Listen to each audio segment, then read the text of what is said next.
Opa, opa! Aí sim! Aí sim! Hoje não! Hoje não! Hoje sim! Hoje sim!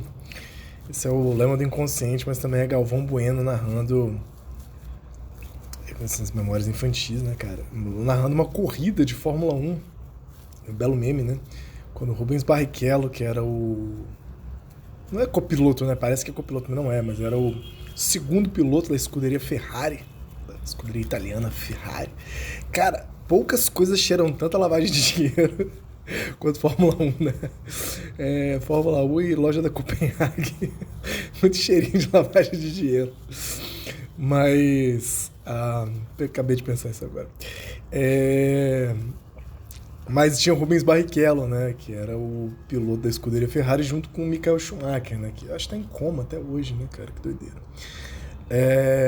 E Barrichello era famoso, né? Por ficar como vice, né? Até hoje foi um excelente piloto de Fórmula 1, o brasileiro Rubens Barrichello.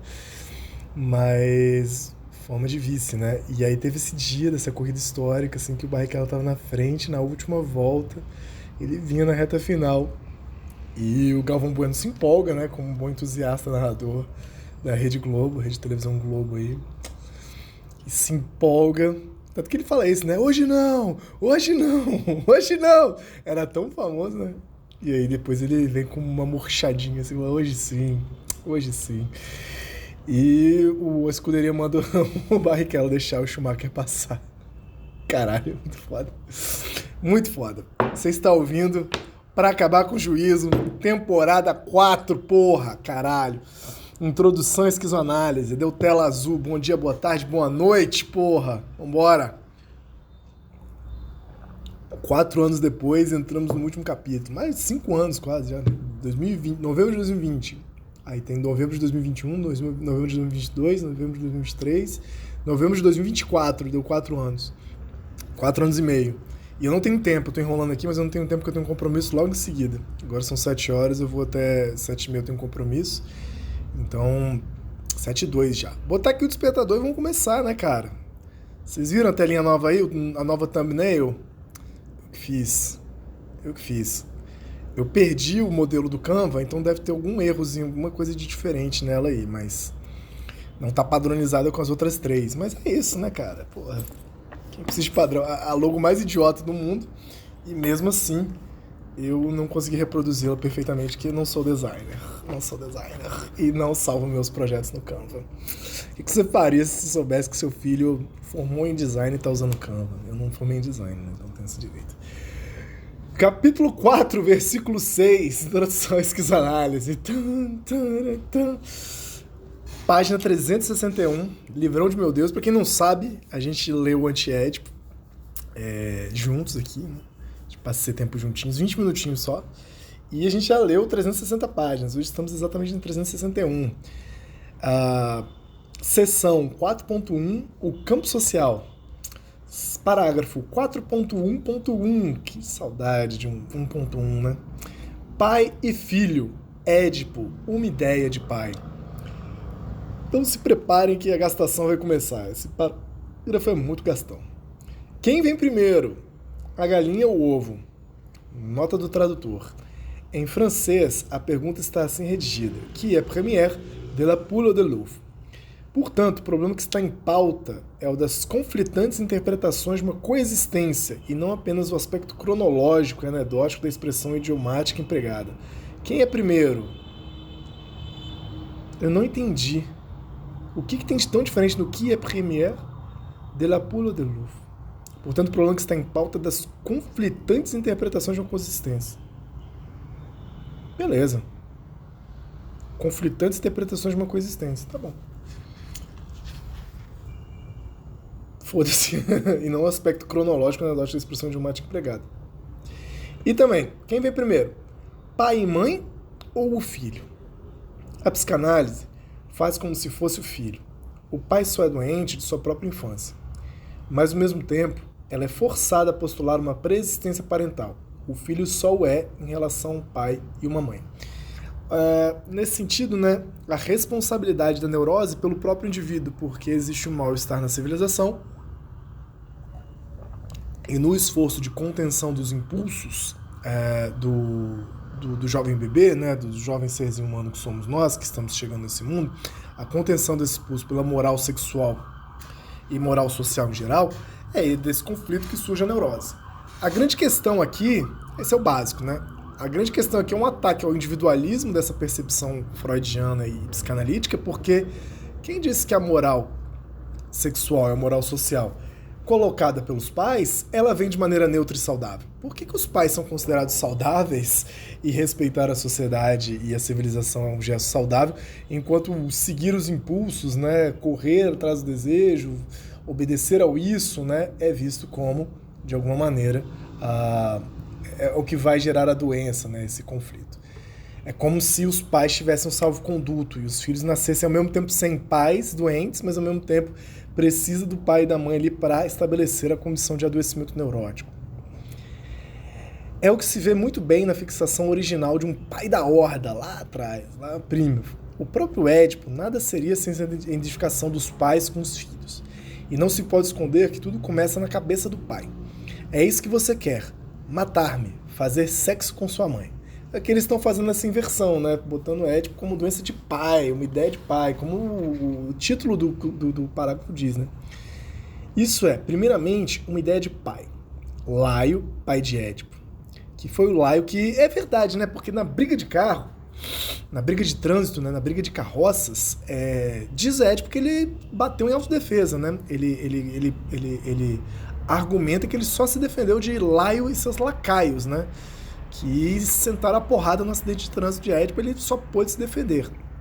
O cara manco ainda e dando porrada.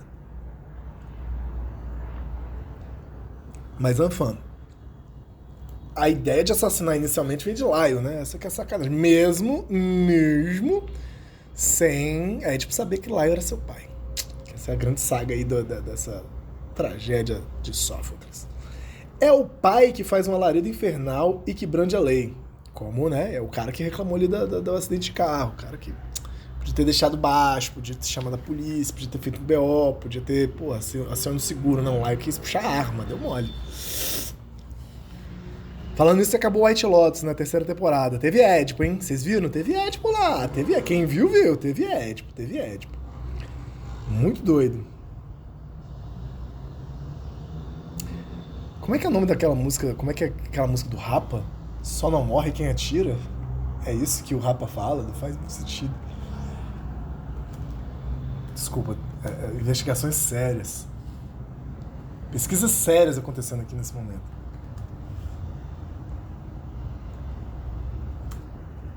Também morre quem atira. Não, também morre quem atira. Também morre quem atira. É de Rei Joe.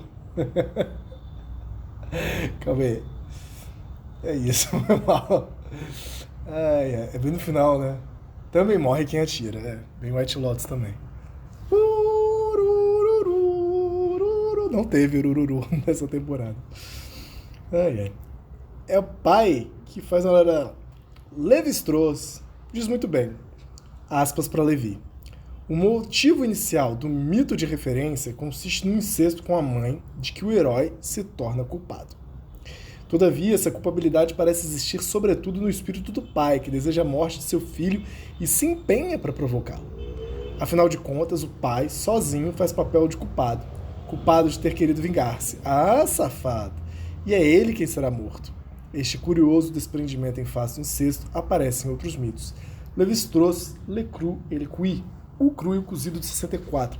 É muito interessante, né? E aí só faltou Deleuze e Guattari botarem aquela pitadinha assim de... As máquinas sociais se atrelaram fortemente ao patriarcado em algum momento, né? Falta esse elemento, né, de gênero de leve assim no Deleuze e Guattari, né? Mas homens franceses. Primeiramente, antes de ser um sentimento infantil de neurótico, Édipo é uma ideia de paranoico adulto. Muito bom. Assim a psicanálise sai mal de uma regressão infinita. O pai teve que ser filho, mas só foi em relação ao pai, que também foi filho em relação a outro pai. É um esquema de pirâmide, né? De paternidade. Faz todo sentido, né? Esse capítulo ele é mais flow, eu acho mais flow. Se você achar ele mais doido, você me escreve, vem cá ler comigo, mas eu acho ele super flow, eu acho ele super divertido. Ainda mais que ele é tão leve depois do terceiro, e ele é meio bobo, ele é meio esperançoso, ele é meio propositivo, assim. Como começa um delírio?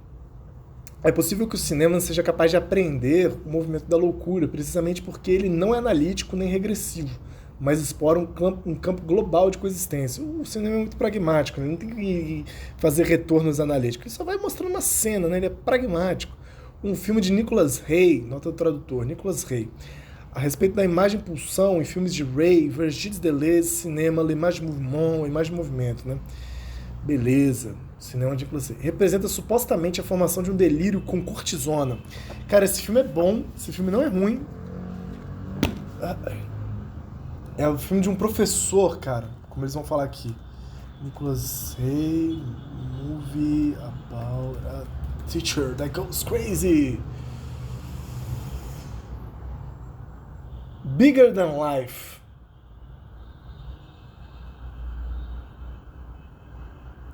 Que em inglês ficou, em português, Em português ficou Delírio de Loucura. Que delícia de título, hein? Que delícia de título. Em inglês é Bigger Than Life e em português é Delírio de Loucura. Procurem aí. Quem quiser, pode até passar o filme. Já assisti, um filme bom. Levinho, assim. De verdade, ele é meio leve, assim. Representa supostamente a formação de um delírio com cortisona. Aí Deleuze faz essas vinhetazinhas, né? Um pai excessivamente cansado, professor de colégio, que faz horas extras numa estação de rádio-táxi, é tratado por ter perturbações cardíacas. Ele começa a delirar sobre o sistema de educação em geral, e que está em itálico. A necessidade de restaurar uma raça pura, também em itálico. A salvação da ordem moral, também em itálico. E social, passando depois a religião, em itálico. A oportunidade de um retorno à Bíblia, Abraão. Mas o que foi que Abraão fez? Ora, o que ele fez foi justamente matar ou pretender matar seu filho, e talvez o único erro de Deus tenha sido deter seu braço. Ele tem uma família, né? Ele é um super pai responsável, esse professor, e aí dá treta, né? com o filho dele. Mas a hora do filme, ele próprio não tem um filho? Ora.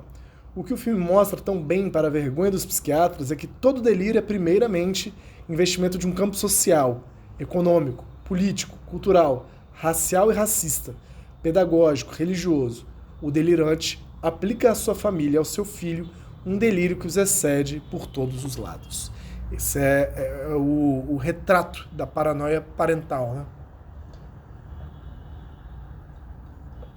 E como o delírio não tem nada a ver com a individualidade analítica, até tem, né, de alguma forma, mas não se exclusiva com a passada individualidade analítica do personagem, né? Mas sim essa entrada no campo de um delírio que é uma formação social. Que é a pergunta, né? Como começa um delírio? Joseph Goebbels, ao apresentar um delírio paranoico com forte conteúdo político erótico e de elevada reforma social, acha possível dizer que um caso como esse é raro e que, aliás, suas origens não são reconstituíveis. Joseph Goebbels, delírio político em paranoide, né? A evolução psiquiátrica. Joseph Goebbels não fala quem ele é, só que ele viveu de 1912 a 2004. Repetindo aqui, né, ao apresentar um delírio paranoico forma conteúdo político erótico de elevada reforma social, acho possível dizer que o caso como esse é raro e que, aliás, suas origens não são reconstituíveis. Então ele escapa, né? Essa é a crítica que eles estão fazendo no Joseph Goebbels, que o Joseph Goebbels, em vez de perceber o óbvio que o delírio paranoico ele é, tal como o delírio esquizofrênico, ele é político-social, dentro do campo social, ele fala que é uma raridade, né? Uma exceção à regra. Joseph Goebbels é um sociólogo e filósofo francês de linguagem húngara, fortemente influenciado pelo marxismo, crítico do trabalho de Althusser. Beleza.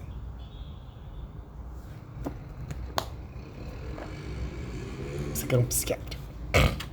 Todavia, é evidente que não há um único delírio que não possua eminentemente esse caráter. Na verdade, o contrário do que o Goebbels dizia, né? E que não seja originalmente econômico, político, etc., antes de ser esmagado pelo torniquete psiquiátrico psicanalítico. E não será Schreber que desmentirá isso, nem seu pai, inventor do Panginásticon e de um sistema geral pedagógico. Nota do tradutor. Esse parágrafo é bem extenso, né? A galera gostava da loucura, gostava do delírio. Nota tradutor Daniel Gottlieb Moritz Schreber, que viveu de 1815 a 1907, médico e educador social, foi pai de Daniel Paul Schreber. O Panginasicum destinava-se à ginástica e correção de postura corporal, com máquinas muito específicas, né? Máquinas de correção corporal. Era todo um sistema pedagógico, né? que o Daniel pai, né? O Schreber pai, fez. E o Schreber filho, nada mais é, nada menos é, do que o louquinho favorito de Freud, o caso do Freud, né? Do delírio paranoico de perseguição. E é o cara que está muito no primeiro capítulo, né? Do ânus anal, é ótimo, do ano solar, de ser esposado por Deus e por aí vai, né? Pra dizer que, tipo, bicho, olha o que o pai do cara inventou. Mesmo que você vai voltar lá na essência, tipo assim, como uma paranoia devido à relação com o pai, olha que pai que é, né? Não tem como dizer que não tem um campo social nessa relação familiar. Então, tudo mudou. A regressão infinita forçava-nos a postular um primado do pai, mas um primado sempre relativo e hipotético, que nos levava ao infinito, a não ser que saltássemos, afirmando um pai absolutamente primeiro, que é a hipótese do pai da roda prima. Mas é claro que o ponto de vista da regressão é o fruto de uma abstração. Quando dizemos o pai é anterior ao filho, esta proposição em si mesma, destituída de sentido, quer dizer concretamente o seguinte, porque é verdade, né? O pai anterior ao filho não é, né? Porque o cara só é pai quando nasce o filho. Se você for na lógica aí da parada, né? A pessoa só é pai quando é filho, né? Quando tem um filho. Ah, mas o segundo filho. Mas então, ele é pai daquele filho. ele já era pai, mas de outro filho, né? Tem essa parada também. Os investimentos sociais são primeiros em relação aos investimentos familiares.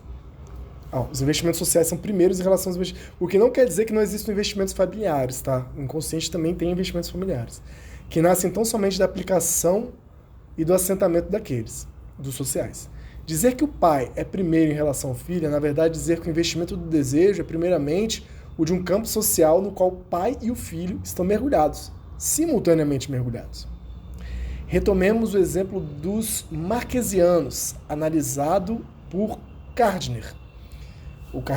Ele distingue uma ansiedade alimentar adulta ligada a uma escassez endêmica e uma ansiedade alimentar infantil ligada a uma deficiência de cuidados maternais.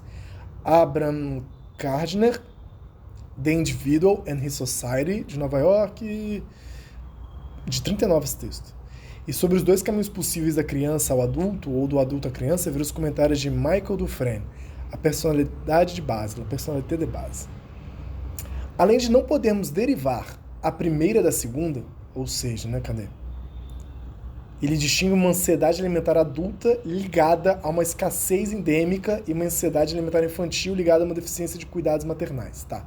Quando a ansiedade alimentar é adulta, ela fica ligada à escassez endêmica, e a infantil é ligada à deficiência de cuidados maternais. Além de não podermos derivar a primeira da segunda, não podemos nem mesmo considerar, como faz Gardner, que o investimento social correspondente à primeira, ou seja, o adulto, né, venha depois do investimento familiar infantil da segunda. Com efeito, o que é investido na segunda é já uma determinação do campo social, a saber, que há raridade de mulheres, o que explica que tanto os adultos quanto as crianças, entre aspas, desconfiam delas, né? Essa entrada aí no campo social, nas relações. Então tá bom. Em suma, o que a criança investe através da experiência infantil, o seio materno e a estrutura familiar, é já um estado de cortes e de fluxos do campo social em seu conjunto. Fluxo de mulheres e de alimentos, de registros e distribuições. Que dá muito coisa bonita, né? Na clínica aparece muito, assim, tipo, a infância geográfica das pessoas, a infância de cada década que as pessoas viveram, né, cara? Isso faz uma diferença danada. A inserção tecnológica, os quadros econômicos, a cartografia financeira e econômica da família, assim. Você vai vendo, vai atrás. Quem tem um trabalho muito bonito sobre isso, assim, eu de verdade achei bonito esse trabalho, apesar de não gostar tanto do disco, é o Dead Fish, né? O último disco do Dead Fish chama Labirinto da Memória. Toma, caiu aqui o gravador. O gravador é o meu celular, né? Ai, menino, não sei se estava gravando. Tá, acho que estava gravando até agora. Não estava de olho no gravador, às vezes ele trava. Mas aquele disco do Dead Fish, o último do ano passado, e eu já estou encerrando aqui, o Labirinto da Memória. O Rodrigo Lima, né, o aquariano capixaba e revoltado, ele tem Várias letras interessantes, cara, sobre o processo de envelhecimento, as várias camadas do amadurecer, mas tem muitas músicas de, como é, Labirinto da Memória, né? Muitas músicas de infância, assim, né, do perspectiva dele de crescer em Vitória e poder entender a formação dele a partir dos acontecimentos sociais, né, da violência policial, do desmatamento, dos esquadrões de extermínio que tinha no Espírito Santo, da Lecoque, né? Toda essa parada, assim, né? É bem interessante. Aí ver que uma formação subjetiva, individual, nunca é sozinha, né? Ela tem todo esse contexto, esse campo social. É um disco... E aí tem uma música que é Avenida Maruípe, que é muito bonita, que quem já viveu em Vitória, né, sabe que a Avenida Maruípe é uma merda, e que tem o quartel da Polícia Militar ali, né? Que era um quartel que foi utilizado, se não me engano, também, obviamente, né? É um quartel antigo, mas como lugar de ditadura militar. E ele também ficava lá, acho que ele morava lá em Maruípe, então é uma história dessa assim também. De ir pra Praia do Canto. Se o Rodrigo Lima ouvisse aqui um dia, um forte abraço pra você, Rodrigo Lima. Belo disco aí. Não gostei muito não, mas as letras são bem legais, assim. Até que é bom, não é ruim. É bom, mas não gostei muito. Bora lá. Pra acabar, né? Não só com juízo, mas aqui com essa página, esse parágrafo. Nunca o adulto é um após a criança, mas ambos visam na família as determinações do campo no qual ela e eles são simultaneamente imersos. This is the game. That's how we play. Quem quiser aí trabalhar com criança na clínica ou em educação, que seja, bicho, ó. Ouro esse parágrafo. Bom, semana que vem, se tudo der certo, hoje eu tô gravando assim, porque eu queria muito abrir o capítulo 4, compromisso, nem tinha tempo, tem compromisso daqui a 4 minutos, eu tô precisando fazer xixi. Vamos continuar com 4.1.2, inconsciente como ciclo.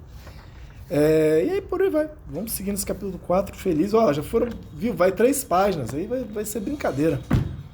Beijo no seu coração, o alarme não tocou dessa vez, eu não sei se eu vou esperar, eu não sei se tocou, pronto, tocou, ouça vibrar, não estou enganando ninguém, é isso. Beijo no seu coração, te amo muito, esteja por aqui, vamos lá, capítulo 4, se você quiser ler esse trabalho junto comigo aqui, quiser fazer um pouco desse trabalho junto comigo, tá mais que convidada, por favor, me inscreva, seja no Spotify, seja no Instagram, seja por e-mail, seja no próprio, já falei Spotify, né?